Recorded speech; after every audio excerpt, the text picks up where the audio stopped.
नमस्कार दोस्तों, स्वागत है आपका राघव ब्रीफ्स में। आज हम लोग सेक्शन 44 से कवर करेंगे। लास्ट क्लास तक हम लोगों ने सेक्शन 43 तक सारे प्रोविजंस को कवर किया था। आज हम बात करेंगे चैप्टर 8 की, जो बात कर रहा है acquisition and disposal of land की। किस तरीके से स्टेट गवर्नमेंट और जेडीए जो है किसी भी लैंड को एक्वायर करेगी और साथ ही साथ उसको डिस्पोजल करेगी, वो सारे प्रोविजन से आज हम लोग डील करेंगे। तो स्टार्ट करते हैं आज का सेशन।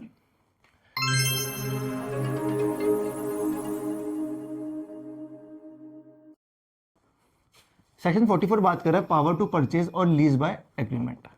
कि जेडीए किसी भी पर्सन के साथ में किसी कोई एक एग्रीमेंट के अंदर एंटर हो सकती है और उस एग्रीमेंट के अंदर वो चाहे तो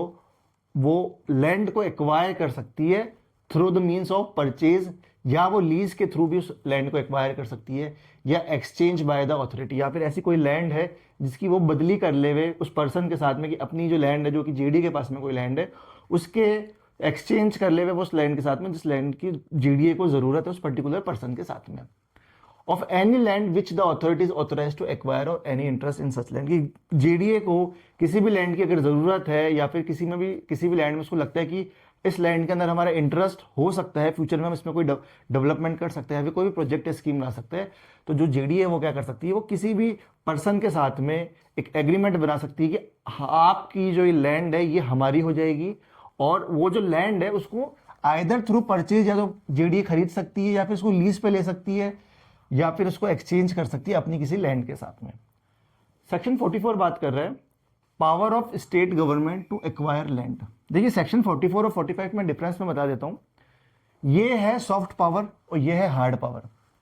अगर जेडीए किसी भी पर्सन के साथ में सॉफ्टली एक एग्रीमेंट कर लेती है कि हाँ आप राजी हो जाइए और आप अपनी जो लैंड है वो हमको दे दीजिए, हम आपको एक सर्टेन अमाउंट जो है वो आपको दे देंगे, या फिर कोई भी जो कंपनसेशन बनता है उसको हम दे देंगे, तो वो जो एग्रीमेंट बनेगा वो सेक्शन 44 के अंदर बनेगा एग्रीमेंट। लेकिन अगर कोई भी पर्सन जो है वो मना कर देता है कि नहीं, मैं आपको मेरी लैंड नहीं दूंगा, तो उस कंडीशन में जो है स्टेट गवर्नमेंट का यह रोल आ जाता है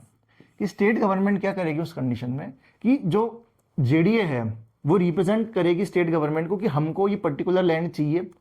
तब स्टेट गवर्नमेंट क्या करेगी, उस लैंड को एक्वायर कर लेगी लैंड एक्विजिशन एक्ट के अंदर, और उसके बाद जेडीए को कोई भी फंक्शन करना है उस लैंड पे, तो वो पर्टिकुलर फंक्शन जो है वो एक्सरसाइज कर सकती है। अब हम लोग प्रोविजन को देख लेते हैं। Where on any representation from the authority, कि अथॉरिटी जो है रिप्रेजेंट करेगी स्टेट के सामने, और स्टेट गवर्नमेंट को अगर ऐसा लगता है कि अथॉरिटी को किसी भी तरह का फंक्शन परफॉर्म करना है, या फिर ड्यूटी को डिस्चार्ज करना है, या फिर किसी भी पावर को एक्सरसाइज करना है, या फिर किसी भी तरह के प्रोजेक्ट, स्कीम और डेवलपमेंट को कैरी आउट करना है, तो उस कंडीशन में जो स्टेट गवर्नमेंट है वो किसी भी पर्सन की लैंड को एक्वायर कर लेगी अंडर लैंड एक्विजिशन एक्ट 1894, और उस लैंड को एक्वायर करके वो ट्रांसफर कर देगी जेडीए को। अब यहाँ पे जो लैंड एक्वायर करेगी वो जयपुर रीजन के अंदर वो होनी जरूरी है। तो सेक्शन 45 क्लियरली बात कर रहा है कि अगर सेक्शन 44 के अंदर कोई भी एग्रीमेंट नहीं होता है जेडीए का किसी भी पर्सन के साथ में, तो स्टेट गवर्नमेंट क्या करेगी, कैरेट एंड स्टिक पॉलिसी के अकॉर्डिंगली उस लैंड को एक्वायर कर लेगी, और फिर जो जेडीए है उसको ट्रांसफर कर देगी, और फिर जेडीए जो अपने फंक्शंस को परफॉर्म कर लेगी, ड्यूटीज को डिस्चार्ज कर लेगी, पावर को एक्सरसाइज कर लेगी।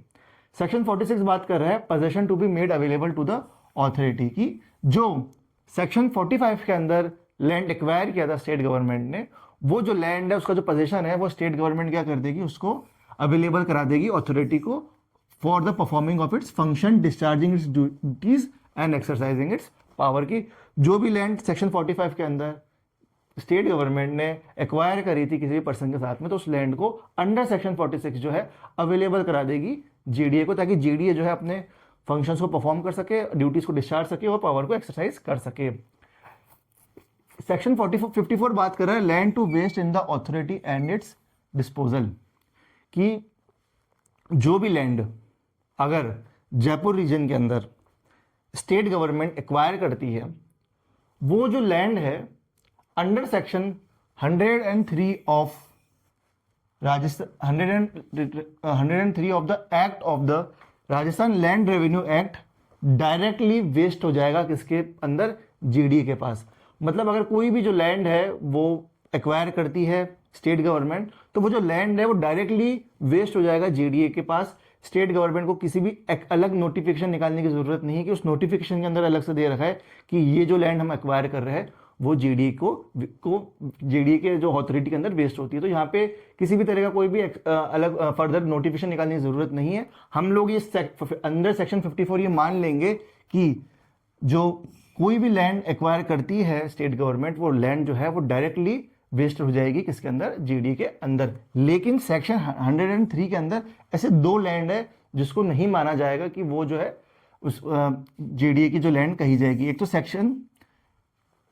सब clause 2 of clause A of the set section of 103 and नजुल land place at the disposal of a local authority. जो नजुल लैंड है उसको और जो लैंड जो है 103 ऑफ द एक्ट क्लॉज 2 के अंदर जो लैंड दे रखी है, उन दोनों लैंड को नहीं माना जाएगा कि वो जो लैंड है वो डायरेक्ट वेस्ट करेगी जीडीए के अंदर। उसके लिए अलग से नोटिफिकेशन जो है स्टेट गवर्नमेंट को निकालना होगा।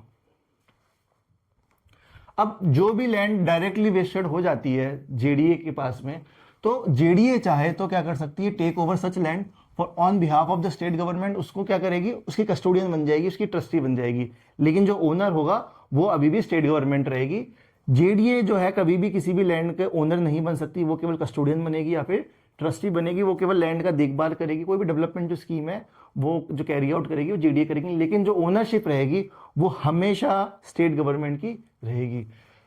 And may use the same for the purpose of this act. जो जेडीए है वो यूज कर सकती है उस लैंड को, and dispose of the same, dispose कर सकती है उस लैंड को by way of allotment, regularisation और ऑक्शन। ये इंपॉर्टेंट सेक्शन है बहुत ज्यादा कि डिस्पोजल किस तरीके से कर सकती है। तो अलॉटमेंट कर सकती है, किसी भी इंडिविजुअल या किसी भी अदर अथॉरिटी को अलॉट कर सकती है, उसको रेगुलराइज कर सकती है या फिर उसको ऑक्शन कर सकती है, उसको बेच सकती है। Subject to such conditions and restriction as a state government may from time to time by lay down and in such manner as it may from time to time. तो जो स्टेट गवर्नमेंट है वो prescribe कर देगी GDA को कि इस ये जो लैंड है आप इसको अगर डिस्पोज करते हो तो आप इसको थ्रू अलॉटमेंट कर सकते हो, रेगुलराइजेशन कर सकते हो या फिर ऑक्शन के थ्रू कर सकते हो। तो ये जो डिस्पोजल है ये स्टेट गवर्नमेंट क्या करेगी, टाइम टू टाइम प्रिस्क्राइब करेगी कि हो सकता है कि किसी लैंड के को ऊपर केवल अलॉटमेंट के थ्रू उसको अलॉट कर दिया जाए, या किसी लैंड को डिस्पोज अगर करना है तो रेगुलराइजेशन के थ्रू डिस्पोज कर दिया जाए। प्रोवाइडेड दैट द अथॉरिटी में dispose of any such land, की जो अथॉरिटी है उसके पास में ये पावर है कि वो किसी भी लैंड को विदाउट अंडरटेकिंग और carrying out any development thereon, कि या तो किसी लैंड को कच्चे ही तरीके से क्या कर सकती है, डिस्पोज कर देगी, या फिर किसी लैंड के अंदर सर्टेन डेवलपमेंट्स करके उसको डिस्पोज करे। अब ए और बी का मतलब क्या होगा कि विदाउट अंडरटेकिंग और carrying out any development thereon. एक बहुत बड़ी लैंड है, उस लैंड को प्लेन जो है वो डिस्पोज कर दिया गया, उसको अलॉट कर दिया गया, उसमें किसी भी तरह की कोई भी स्ट्रीट को क्रिएट नहीं किया या फिर कोई भी वाटर वहाँ पे वाटर बॉडी को क्रिएट नहीं किया, किसी भी तरह से वाटर पाइपलाइन जो है वहाँ पे नहीं लगाई गई, और उस पूरी की पूरी लैंड को एज इट इज जो है किसी को भी अलॉट कर दिया। लेकिन जो क्लॉज बी बात कर रहा है कि आफ्टर अंडरटेकिंग और carrying out such development as it think fit to such person in such manner and subject to such covenant and condition. लेकिन क्लॉज बी में ये बात कर रही है, क्लॉज बी ये कह रहा है कि जो स्टेट जेडीए है वो सर्टेन डेवलपमेंट कर सकती है उस लैंड के ऊपर, और सर्टेन डेवलपमेंट करने के बाद कुछ कंडीशंस और कोवेनेंट के बेसिस पे वो क्या कर सकती है, डिस्पोज कर सकती है। No development of any land shall be undertaken or carried out except by under the control and supervision of the authority. अब कोई जो लैंड है उसको डिस्पोज कर दिया गया जेडीए द्वारा किसी भी पर्सन को या फिर किसी भी अथॉरिटी को। अब अगर वहां उस लैंड के ऊपर किसी भी तरह का डेवलपमेंट करना है उस इंडिविजुअल अथॉरिटी को या फिर किसी भी अथॉरिटी को, तो उसको जो है जेडीए की परमिशन यहाँ पे आप लेनी पड़ेगी। सब सेक्शन 3 बात कर रहा है, if any land vested in the authority is required at any time by the Nagar Nigam Jaipur for carrying out its function or by the state government for any other purpose, the state government may by notification in the official gazette place such land at the disposal of the Nagar Nigam Jaipur or any department of the state government. अगर state government को ये लगता है कि जो नगर निगम को किसी land की जरूरत है और वो लैंड जीडीए के पास में, या फिर स्टेट गवर्नमेंट के किसी डिपार्टमेंट को उस लैंड की जरूरत है और वो पर्टिकुलर लैंड जीडीए के पास में है, तो बाय नोटिफिकेशन ऑफिशियल गजट के अंदर उस लैंड को जो स्टेट गवर्नमेंट है वो नगर निगम को अवेलेबल करा सकती है, या फिर उस डिपार्टमेंट को, स्टेट गवर्नमेंट के डिपार्टमेंट को अवेलेबल करा सकती है जिसको उस पर्टिकुलर लैंड की जरूरत है, on such terms and condition के साथ में। और land acquired by the authority or by the state government. Sub section 4 बात कर रहा है, और लैंड, कोई भी लैंड जो कि अथॉरिटी द्वारा एक्वायर की गई है अंडर सेक्शन 44 और या स्टेट गवर्नमेंट द्वारा एक्वायर की गई है under section 45 and transfer to the authority shall be dispose of by the authority in the same manner may be prescribe for land in subsection 1, कि अगर कोई भी लैंड जो है वो जेडीए ने अंडर सेक्शन 44 एक्वायर की है या फिर स्टेट गवर्नमेंट ने अंडर सेक्शन 45 एक्वायर की है, तो वो दोनों जो लैंड होंगी उसको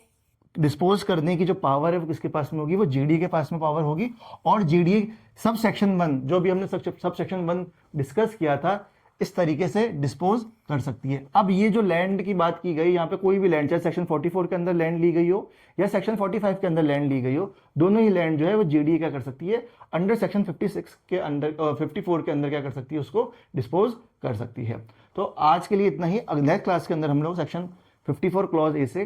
करेंगे। अगर आपने राघव ब्रीज को अब तक सब्सक्राइब नहीं किया तो राघव ब्रीज को सब्सक्राइब कर लीजिए।